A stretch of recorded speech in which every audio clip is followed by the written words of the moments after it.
kembali lagi bersama saya Anissa Jogia Rahab. Di sini dengan edisi spesial, aku akan berbincang-bincang seru dan banyak banget bersama kahima kita, yaitu Mas Bagas Herdiansa, periode Kabinet Bayanaka Bardika. Oke, gimana nih kabarnya Mas Bagas? Alhamdulillah, semoga selalu sehat ya. Amin. Jogi gimana kabarnya? Alhamdulillah, aku juga baik ya. Mas Bagas ini sudah menjabat sebagai kahima ya. Iya. Terus juga ada pekerjaan juga ya. Dulu. Oke, dulu. Kenapa kok dulu? Sekarang udah nggak kerja lagi atau gimana ini? Ya karena kan sebagai kahima ini kan pasti intensitasnya semakin padat ya. Apalagi selain juga kegiatan dari teman-teman departemen, juga ada undangan dari luar, misalnya undangan dari ormawa lain. Terus forum-forum presidium yang lain itu juga. Akhirnya awalnya masih bisa sih, karena di awal kan masih online ya. Terus akhirnya karena kita mulai melakukan adaptasi dari online ke offline, banyak acara yang offline, terus kuliah juga offline juga. Akhirnya ada satu pekerjaan yang harus nggak ditinggalkan sih. Jadi kayak Direlakan gitu. awal itu ngelobi ke atasanku, bisa nggak sih aku kalau freelance? Artinya aku kerja kalau aku bisa gitu. Nah alhamdulillah juga bisa. Jadi ya alhamdulillahnya kalau sekarang sih belum ada yang nyantol ya, soalnya karena memang sering di Surabaya. Tapi kalau beberapa kemarin sempat ada job lagi di bisnis sendiri, itu yang di Hadiah Galeri ada salah satu job alhamdulillah di sini juga. Oh, berarti sekarang pekerjaannya Mas Bagas freelance gitu ya? Iya freelance. Jadi lebih gampang untuk membagi waktunya, memanage waktunya gitu. Lebih gampang tapi lebih susah pengeluarannya karena uangnya berkurang. Ya. Aku juga relate kok ya Mas ya. Nggak kerja tapi ikut Pengeluaran. pengeluarannya banyak gitu. Jadi bingung income-nya dari mana Nah, ya iya. gitu ya. Oke. Terus selama 1 tahun menjabat ini Mas, Iya. gimana sih rasanya jadi kahima di tahun adaptasi online ke offline nih? Iya. Nggak tahu ya ini mau adu nasib atau gimana, terserah dipandangnya, tapi di periode sekarang itu periode yang banyak tantangannya. Karena apa? Yang pertama peralihan dari online ke offline, itu yang pertama. Yang kedua itu kita periode pendek. Jadi perubahan itu dipaksa menjadi cepat. Gimana caranya kita berubah dalam waktu yang singkat gitu kan. Dan juga yang ketiga apa ya?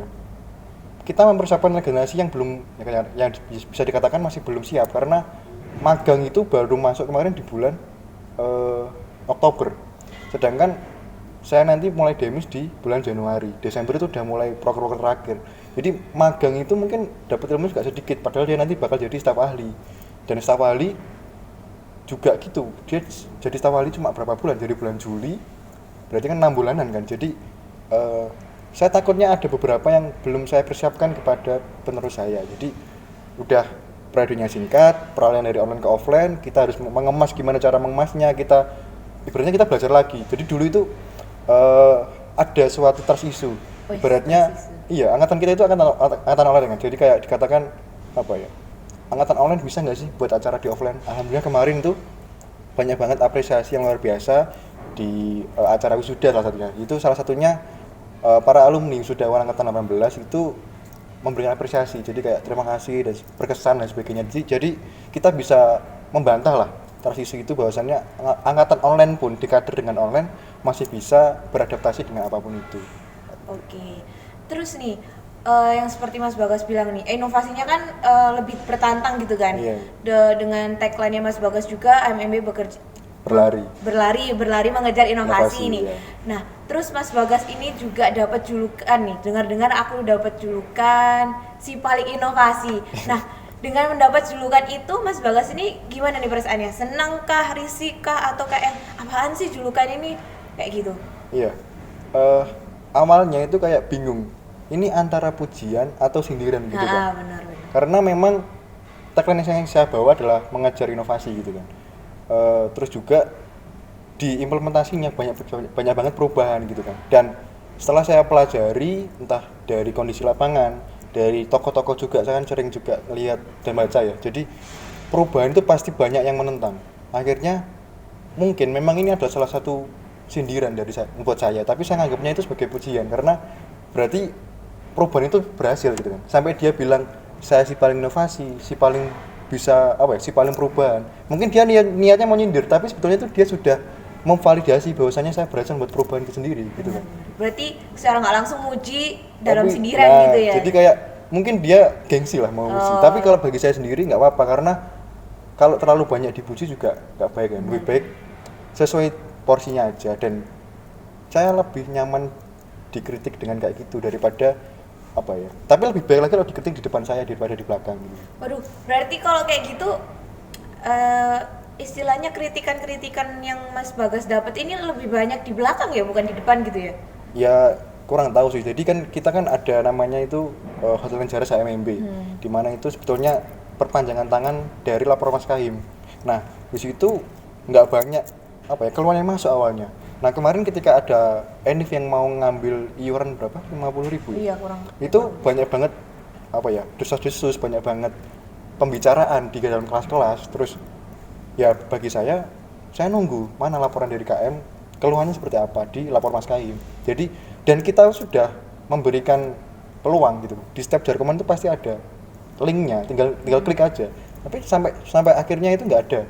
Nah akhirnya saya langsung tembak ke orang-orangnya. Jadi saya cari tahu siapa sih yang punya keluhan, punya keresahan lah. Saya chat gimana maunya seperti apa. Terus saya bilang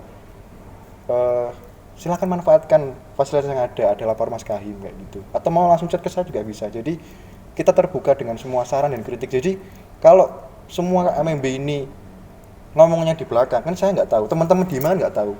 Jadi saran itu harus disampaikan kepada orang yang bersangkutan biar ada perubahan. Kalau saran itu hanya dibicarakan di belakang, maka ya hanya menjadi pergunjingan kan, nggak bisa dijadikan perubahan. Jadi kalau memang menginginkan adanya perubahan ya sampaikan pada orang yang bersangkutan gitu kan.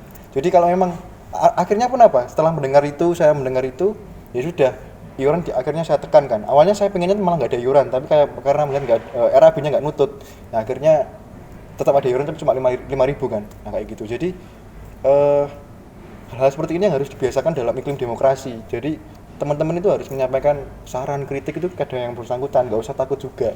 Dan kalau misalnya saya pun terlalu apa ya menggunakan tangan besi untuk membuka ruang demokrasi, saya juga bisa apa ya dianggap sebagai pemimpin yang gagal juga kan. Jadi saya pastikan di sini pasti apapun saran itu saya terima, dan saya selalu meminta saran dari semuanya, dari KM, dari alumni, dari demisioner dan semuanya. Jadi saya pengen keputusan yang buat ini insya Allah yang paling bijak kayak gitu. Kita mendengar semuanya. Oke, aku pernah dengar lagi sih Mas satu julukan selain si paling inovasi sama si paling turun tangan. Nah, menurut Mas Bagas ini Kahima langsung turun tangan sampai punya julukan kayak gitu tuh wajar atau enggak sih? Wajar gak wajar ya? Soalnya gini, memang birokrasi hierarki di HIMA itu terlalu panjang. Jadi staf magang itu nggak bisa langsung ke Kahima. Staf magang ke staf ahli dulu, staf ahli baru ke kadep, kadep baru ke wakahima, wakahima baru ke Kahima. Jadi Kahima kan nganggur gitu. Nah karena saya nganggur saya sering iseng ngecek ke bawah kayak gimana. Jadi biasanya itu saya ngeceknya lewat tanda tangan, kan ada pengajuan tanda tangan itu saya buat sistemnya PJ yang maju ke saya. Jadi saya sekali nanya gimana persiapanmu, jadi saya sinkronkan nih laporan dari Wakahima ini sama nggak dengan si PJ tadi. Tapi kebanyakan juga implementasinya nggak kayak gitu juga, karena mungkin juga salah saya juga, karena mungkin kelamaan nunggu birokrasi yang lama, akhirnya saya langsung tabrak biar cepet. Karena kadang itu ada keluhan dari KM yang pengen cepet langsung diatasi gitu kan. Terkadang itu ada keluhan dari KM yang harus cepet diatasi, padahal lucunya dia tuh dulu itu juga anak HIMA, jadi harusnya kan dia tahu gimana dapurnya HIMA kan, hierarki kayak gitu. Tapi ya udah, karena nggak semua KM kan juga bisa tahu kan tentang dapurnya HIMA, yaudah karena KM pengennya cepet, ya udah langsung kita terabasi tahu itu tadi. Makanya kan kayak ada ini Jaras dulu kan, sebetulnya hotline Jaras ini kan berupa Givom. Givom itu kan dibuka di dalam satu periode kabinet itu kan 3 kali, lalu ada Eva Limunan, itu kan lama, padahal keluhan dan keresahan KMB itu pasti banyak di setiap hari. Makanya saya buka Jaras ini sekarang unlimited lewat WA biar lebih cepat, masuknya juga cepat, terus ditanggapi juga cepat. Nah nanti transaksinya juga cepat. Nah nanti saya menindaklanjutinya itu lewat sidak, bisa lewat rawat bulanan. Nah sidak ini kalau emang permasalahan serius, nah ini sering banget saya sidak dengan beberapa departemen. Jadi mungkin itu tadi yang turun tangan itu tadi. Terus juga gimana ya, itu tadi juga mungkin sindiran dan pujian. Karena kalau saya dikatakan turun tangan berarti kan saya kerja. Kalau saya nggak turun tangan berarti kan saya nggak kerja. Benar. Karena Kahima nganggur aja sebetulnya, kan cuma sambutan untuk Kahima ini. Benar sih, benar. Tapi Kahima itu juga kerjanya di pikiran nih, kalau misalnya sampai ada yang bermasalah kan pasti kan Kahimanya juga mikir gimana caranya biar masalah itu teratasi kan, kalau misalnya kadepnya nggak bisa ngatasi itu kan. Iya, tapi kan kalau kadipnya bisa, kayak terus ketupannya bisa kan aman. Iya, bener. Makanya kayak makan nganggur gitu. Oke, ngomong-ngomong periode pendek nih Mas Bagas nih. Mas Bagas ini ngerasa kalau periode pendek ini hektik atau biasa aja nih? Kalau dari saya sendiri sebetulnya biasa aja. Tapi kalau dari kacamatanya staf saya itu katanya hektik banget karena banyak kegiatan dalam satu bulan itu mungkin bisa lebih dari 4 lah atau mungkin lebih dari 3. Jadi memang karena adanya periode pendek ini, terus saya juga punya janji-janji politik di mana itu banyak banget juga ya. Jadi akhirnya kita berusaha mengefektifkan, nggak banyak proker tapi tetap harus ada proker lah. Itu yang harus dilaksanakan. Akhirnya staff saya banyak yang bilang ya sambat lah itu hektik, tapi ya nggak apa-apa karena ibaratnya daripada kita kerja santai-santai terus dari dulu kan online kan. Iya. Online kan gampang banget, bukan gampang sih, maksudnya apa ya, lebih ringan gitu Lebih kan. ringan ya. Nggak lega, karena offline kan harus ketemu, janjian dulunya yang sulit. Iya. Kalau online kan tinggal share link kan, terus habis itu apa ya, ngatur jadwal ketemu tadi, terus habis itu mungkin pokoknya persiapannya lebih hektik gitu kan. Jadi mungkin dia sebetulnya bukan hektik di jadwalnya, tapi di capeknya aja. Karena kan dia harus ada usaha pakai baju, naik motor, mandi, pakai sepatu dan sebagainya. Janjiannya belum. Janjiannya itu. Kalau online kan habis bangun tidur, lihat apa, buka laptop, off cam kan nggak ketahuan, iya kan. Nah itu mungkin hektiknya ya adaptasi itu tadi kan. Kita kan adaptasi dari online ke offline itu tadi. Tapi overall saya ngelihat teman-teman staff ini luar biasa. Luar biasanya apa? Yang awalnya dia itu sambat, tapi akhirnya ya hasilnya juga bagus-bagus semua proker-prokernya. Dia tanggung jawab dan ada perubahan juga. Oke. Nah, tadi kan Mas Bagas bilang nih periode pendek, terus Januari udah mau demis nih. Iya. Sekarang udah masuk November, udah mau Desember, terus Januari LPJN gitu kan ya. LPJN. Nah, penerusnya Mas Bagas, gimana sih Mas Bagas mau menyampaikan pesan-kesan nggak sih ke penerusnya Mas Bagas ini, atau apa ya, sedikit motivasi lah istilahnya untuk penerusnya Mas Bagas, karena kan di tahun depan kan bukan periode pendek lagi kan, bakalan periode full satu tahun penuh gitu kan. Iya. Apa nih Mas? Ya semoga aja dengan periode pendek yang kita lakukan ini itu dengan kehektikan yang saya berikan dengan PR-PR yang saya berikan tadi itu akhirnya membuat mereka itu apa ya, kayak dijadikan sugesti itu bekal. Jadi karena dia nanti periodenya panjang, jadi bekalnya harus panjang juga, harus banyak kan. Makanya mungkin salah satu alibi saya untuk menghalalkan kehektikan itu diri ya. Jadi kan ya wis, itu anggapan yang kemarin hektik itu jadi bekalmu nanti ke depan. Jadi kamu udah punya banyak bekal, gimana cara ngatur acara offline, terus mungkin gimana caranya membuat perjanjian dan sebagainya, membuat acara dan sebagainya kayak gitu. Jadi harapanku seperti itu juga, dan harapanku juga buat teman-teman di angkatanku yang mau demisioner, jadilah kakak tingkat yang bangga kalau dia bisa membuat perubahan, dan jangan sampai menjegal-jegal perubahan dari mereka. Jadi kita harus dukung, karena kita nggak tahu ya, ibaratnya itu kondisi lapangan ketika dia memimpin seperti apa, bisa saja beda. Itu yang pertama. Yang kedua, kondisi kepemimpinan juga beda, mungkin birokrasinya, gaya kerjanya udah beda. Terus yang ketiga, mungkin juga ada banyak faktor lah yang apa ya, yang menjadikan hal itu. Jadi buat teman-teman angkatanku yang mau jadi demisioner, harapanku selalu mendukung kayak gitu, tapi tetap jangan sampai terlalu muji-muji ya. Kalau ada yang harus dikritik aja, tapi ya harus apa ya, kritik ya, bukan menghina, bukan menyindir. Jadi kritiknya sesuai dengan takarannya aja, sesuai dengan porsinya. Jangan sampai kita jadi cutting yang menghalangi langkah mereka untuk menuju ke perubahan yang lebih bagus ya gitu. Malah jadi kerikil ya istilahnya. Iya, jadi kerikil, jadi batu sandungan kan. Jadi aku jujur ya, saya tuh lebih bangga kalau angkatanmu nanti yang meneruskan kami itu lebih bagus dari kami. Justru saya malah lebih malu kalau angkatanmu nggak ada perubahan lebih bagus lagi gitu. Perubahan itu nggak harus buat acara baru, proker baru, tapi perubahan itu mungkin apa ya, memperbaiki apa yang sudah terjadi kemarin itu diperbaiki, kira-kira apa. Atau mungkin ada proker yang nggak penting dihapus, nggak apa-apa. Saya pun ikhlas kalau misalnya memang ada proker dari kami yang mungkin kurang dicocok ya, kurang cocok, kurang diminati oleh KM, dihapus nggak apa-apa. Terserah yang lagi jabat gitu kan. Jangan sampai, harapan saya juga saya sendiri, jangan sampai saya jadi pemimpin yang post power syndrome. Artinya saya ini udah pensiun, tapi seakan-akan saya masih bisa ngasih pengaruh, saya masih punya power. Jadi bedakan kritik dengan saran dengan instruksi. Saran itu nggak harus dilaksanakan, diterima harus. Oh, Karena nggak harus dilaksanakan. jadi kalau misalnya nanti Jogi jadi fungsionaris lagi, harus menerima saran karena itu sudah demokrasi kan. Tapi nggak harus dilaksanakan karena ada saran yang bagus, ada yang kurang dan sebagainya. Perlu dikaji lagi kan. Tapi kalau namanya instruksi itu kan harus dilaksanakan, itu kan perintah kan. Nah jadi nantinya kalau kita sudah jadi demisioner, harapan buat saya sendiri pun juga ya. Jangan sampai saya lupa membedakan apa itu saran, apa itu instruksi ya gitu. Jadi kalau emang mungkin saran saya nggak dipakai sama selanjutnya, ya nggak apa-apa. Mungkin saran saya kurang relate, mungkin dia lebih tahu kayak gitu, nggak apa-apa. Tapi kalau sampai mungkin saran saya nggak dipakai, terus ternyata nanti juga jadi apa ya masalah dari mereka sendiri, ya berarti biar jadi permasalahan mereka sendiri. Jadi biar dia juga belajar dari kesalahan. Jadi jangan sampai kita itu kayak memaksakan saran kita gitu loh. Biar saran nggak dipakai terserah lah. Nanti kalau entah itu salah atau bener, ya belajar aja dari situ kayak gitu. Saya bebaskan ke bener saya. Oke, kan periode akhir, abis ini juga pemira ya Oh kan iya, nih. pemira. Gimana sih persiapan Mas Bagas waktu mempersiapkan diri mencalonkan pemira? Karena kan di periode kami kan bakalan ada bakalan periode ini nih, bakalan Iya. tahunku kan yang mencalonkan jadi pemira. Iya. Mungkin bagi teman-teman yang udah mempersiapkan diri menjadi Cakahima mungkin bisa dapat tips and triknya nih.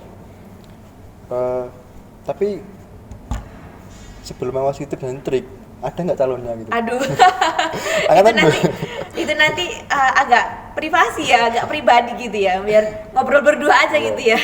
Soalnya ya kita udah dengar desas-desus angkatan 21 ini masih belum ada dan mungkin malu lah ya. Iya.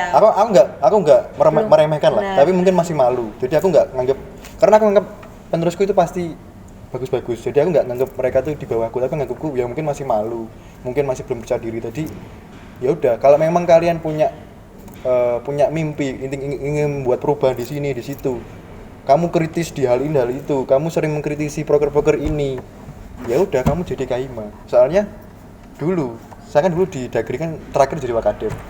Jadi Wakadep pun langkah saya nggak sebebas Kadep, pun langkahnya Kadep juga nggak sebebas Kahima. Kahima itu punya wewenang untuk memutuskan kan.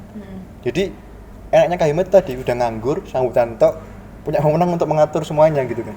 Tapi yang paling berat itu tanggung jawabnya gitu. Jadi harapanku buat teman-teman 21, angkatan 21, jangan terlalu takut dengan bayang-bayang Kahima itu berat dan sebagainya. Wong prosoku ya, dari dulu saya samakan. Saya dulu tuh udah kalau bahasa Jawa itu ngerasa nih, kalau bahasa Indonesia itu apa ya? Udah batin lah. Iya. Ibaratnya kok kayaknya lebih mumet setah magang ya daripada Kahima gitu.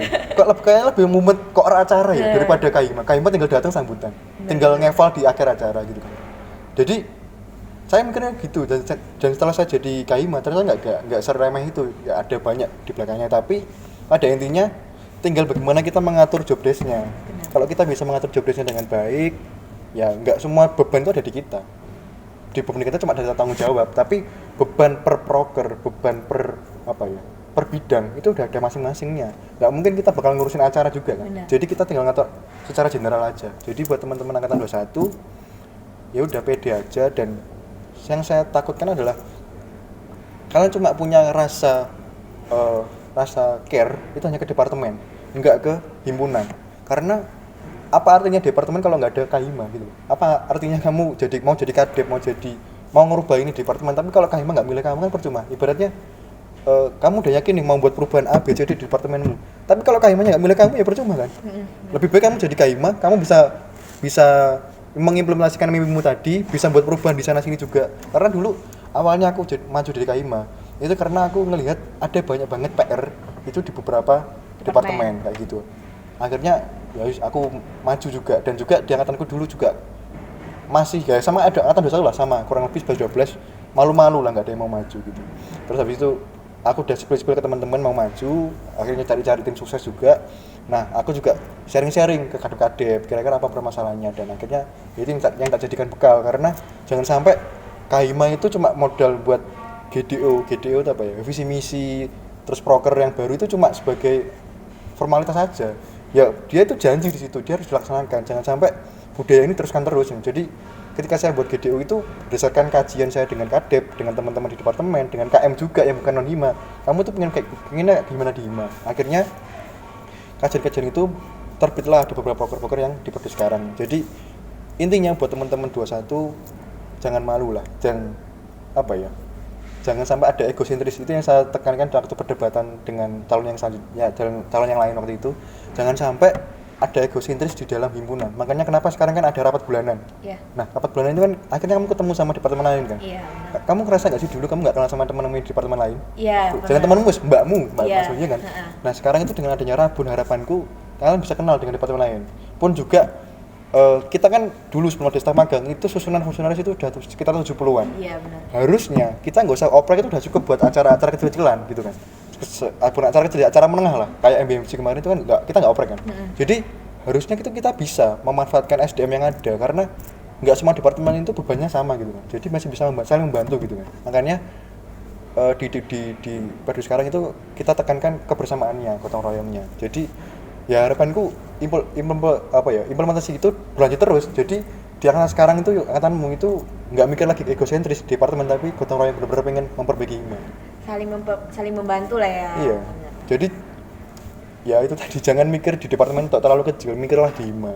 Oke, jadi buat teman-teman angkatan 21 nih ya, calon Cakahima kita, calon Kahima kita, mana nih? Ayo, yang masih malu-malu muncul ke daratan ini, sudah terlalu lama kamu menyelam ini Oh, kan. iya. Siapa tahu kamu sudah mempersiapkan plot kadep-kadepnya, cuman karena kamu masih malu, tapi kamu akhirnya nggak mau muncul di daratan. Sia-sia nanti plot kadepmu nggak, kalau misalnya kamu nggak muncul ya. Tapi yang perlu ditekankan juga Kenapa? ya, pemirsa itu jangan sampai dijadikan bener-bener persaingan ya. Jadi takutnya aku mikirnya gini juga. Gimana? Mungkin angkatan 21 itu dan angkatanku dulu nggak ada yang mau maju. Takutnya nanti ada kekeluargaan yang terpecah. Oh. Karena ada kan tim sukses juga kan. Ah. Jadi takutnya nanti dia kan mikirnya nanti kalau kepecah gimana sebagainya gitu kan. Nah, ya wis anggap aja ya wis kita bersaingnya di situ aja. Setelah bersaing udah selesai gitu. Kayak Takutnya gitu. ada yang sampai ke bawah Kebawa, hati nah, gitu ya, gitu. Makanya, sampai akhirnya Selek. gitu ya. Jadi Oke. jangan sampai mikir pemilihan ini awal dari kehancuran keluarga angkatan, enggak. Itu jadinya nggak mengimplementasikan Nah, kebersamaan nanti iya. di periode selanjutnya ya. Justru kalau nggak ada calon itu malah berarti kalian gagal. Oh. Aduh, gagal nanti kalian. Oke, untuk angkatan 21 yuk kalian siapkan Kahima kalian karena pemira sudah dekat. Untuk Mas Bagas, terima kasih tips and triknya. Iya. Terus abis gitu cerita-cerita ngobrol-ngobrol serunya. Sekian untuk edisi spesial kali ini. Saya Anisana Jogia Rahab dan Mas Bagas sebagai Kahima periode Bayana Kabardika pamit undur diri. Dadah. Privat bisnis. Biar dia set. Oke.